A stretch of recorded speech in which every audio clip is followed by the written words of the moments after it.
Kamusta mga ka-Money Matters? Malapit na tayo mag 100k subscribers, salamat sa inyo. Pero ngayon, medyo iba. Kung ang aso mo, paulit-ulit inaamoy ang katawan mo, huwag mo agad baliwalain. Kasi may mga tao, na nalaman nilang may cancer sila. Dahil lang sa aso nila. At ang mas nakakatakot, hindi nila iyon napansin. Pero yung aso nila, oo. Silent danger. Ang cancer, hindi laging may sakit. Hindi laging may sign. Minsan, tahimik lang.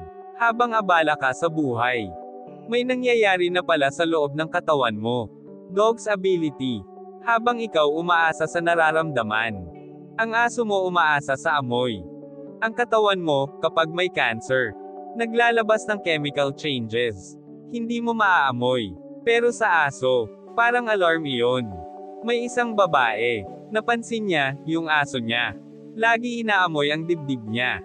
Inignore niya. Hanggang sa nagpa-check up siya. At doon niya nalaman. May cancer siya. Kung hindi dahil sa aso niya. Baka huli na ang lahat. Ang tawag dito, volatile compounds. Simpleng salita. Nag-iiba ang amoy ng katawan mo. At ang aso, kayang ma-detect iyon. Trained dogs. Hindi lang ito instinct. May mga aso na trained para mag-detect ng cancer. At ang accuracy nila, umaabot pa sa 70%. Uncomfortable truth. Ilang beses mo nang binaliwala ang katawan mo. Ilang beses mong sinabi, kailang yan. At kung may aso ka, ilang beses mo siyang hindi pinansin. Hindi kita tinatakot, pinapaalala lang kita. Makinig ka sa katawan mo. At minsan, makinig ka rin sa aso mo.